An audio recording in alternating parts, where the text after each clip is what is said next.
there is a lot of debate over whether or not you can, quote, have it all, whether you can have, I think it was Randy Zuckerberg, that's her name, right? Who says you pick three of fitness, sleep, family.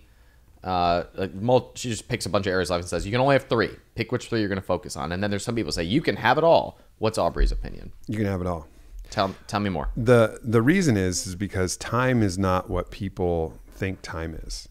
Because like 30 minutes of absolute presence with someone is worth 3 days of, kind of half-assed absence on your phone. You're taking a trip, but you've never really paid attention, and like using in the example of relationship, right? Like if you're truly present with somebody and like truly there and you're looking at them with all the love and presence and admiration and everything that you can possibly bring, and you're there with them in that moment, that short amount of time is way more valuable than days that you could spend on a vacation where you're half working, half on vacation, half focused elsewhere, half distracted, half resentful, half lusting after somebody else that you're interested in, and all of these other things going on. So you can have that relationship, that that connection there that's more important. So in that way, time can be compressed because time is the rate limiting factor. And then the other thing is it's typically energy. And if you can have enough energy, then you can really accomplish a lot more things. You can see your friends at the end of a long day. You can accomplish more tasks. I mean, the efficiency with which you can accomplish something is really dependent on how focused and how energized you are. So I think you can have it all. Some sacrifices will have to be made, of course, but I'm a huge proponent of that fully well-rounded life. You have seemingly built that. You have, from the outside, it looks like you have a very integrated life where you're building a company that you love and reflects you and your vision. It seems like it's almost like someone painted a picture of what was probably in your head. The culture here is amazing. So what do you attribute that ability to integrate all of that to? I think it's like balance. If I have a God, it's balance. I wanted to ask you about work-life balance. That's you like that word. Yeah. I mean, I think balance in general. I mean, and balance to me isn't just being a centrist. Like balance isn't just staying tight and doing the same thing over and over. Balance is also recognizing that there's time for extremes. There's time for complete, cut off from the company where I'm out in the mountains, that I'm on a spiritual journey, or complete, exercise of recreational intoxication, like a Burning Man or something along those lines. Like there's time for the extremes, and then there's time for the, all right, 16 hours a day working, writing, only focusing on what I need to get done. But knowing where that inherent balance is, like I just finished this huge book launch push, and now balance to me is 12 days in Sedona, where I'm hardly going to be on my phone. I'm not going to be on my computer. My social schedule is already going to be built out. I'm going to have virtually nothing to do but cleanse and hike the red rocks and hang out on my ranch. And that to me is restoring the balance of weeks of travel and these other things that are there. And that is something that I always keep in mind. So if I party really hard, then the next day it's not, cheeseburgers and pizza. It's green juice and maybe an IV and maybe all the things that I need to do. Like I'll try to get back to balance as soon as possible. And sometimes it's a longer time frame. Sometimes it's a shorter time frame.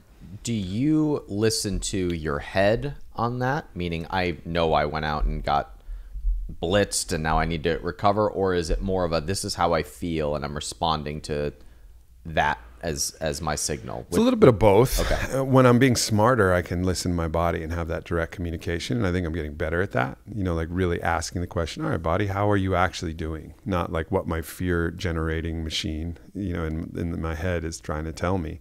But the head is a good strategist ultimately, depending on how it skews the data on its lusts and its fears and its these different cravings and aversions that it may have.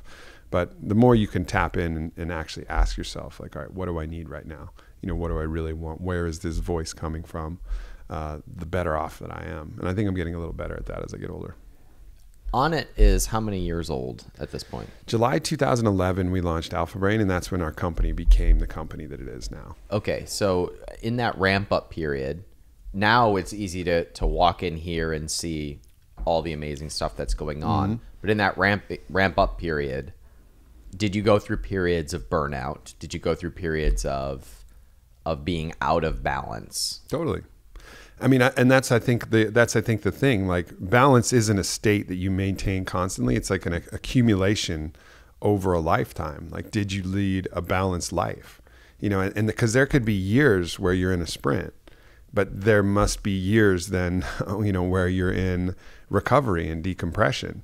You know, like the time doesn't have to be absolutely equivalent one for one. You know, that's not exactly how it works, but overall you have to be balanced. And there was periods where there was just relentless push. And this book was a recent one. Like, I was so fucking exhausted by the time this ended. Like, my body actually finally just completely gave out. I got sick, you know, and I was like at home, and I was done. I was at the end, you know, because I had pushed and compressed every little thing I could do for the full month leading up to it, and gave it all I had. And there was times where I did that writing. There's times where I've done that in other ways. And then there's times again where I just find, you know, the ways to rest and recover and restore. I'm going to do a liver detox when I'm out in Sedona. I'm going to really try to reduce stress down to an absolute minimum to counterbalance this incredibly high stress load that I've been carrying. At what point did you feel like you could go back into balance when you were ramping up on it? And the reason I ask is because so many entrepreneurs, myself included, get used to that ramp up grind, and then getting out of that mode is almost more difficult than the passion and the motivation to get something started. And I know so many entrepreneurs who get to the multi-million-dollar level, the 8-figure level, celebrate it, but don't really ever give themselves the permission to back off. And this has become I don't know if they're comfortable. I don't know if they're comfortable backing off. I don't know if they're comfortable knowing the self not in motion. Like, perpetual action is distraction. You know what I mean? Like, so if you're continuing to move and continuing to do stuff, you're continuing to validate yourself. So you're providing external validation for your own self-love and self-worth. And that's something that's core at a lot of entrepreneurs, is this need to validate yourself externally. So you're removing an external validation source because you're not in the seat of power. You don't have people who depend on you. You're not driving action. You're not creating something that maybe your dad made you feel like you were worthy of love when you were doing something awesome, and you internalize that. And so only when you're doing something awesome do you feel worthy of love. So do you actually let love in from those people around you. So you can get stuck in these traps that are actually more emotional than anything.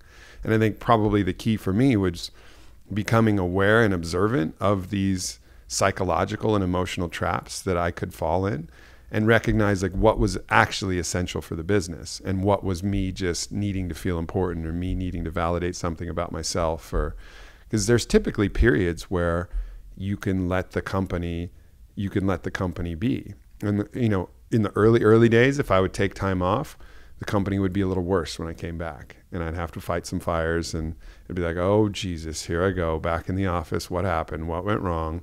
You know, and then there was a period in the middle where it kind of stayed the same.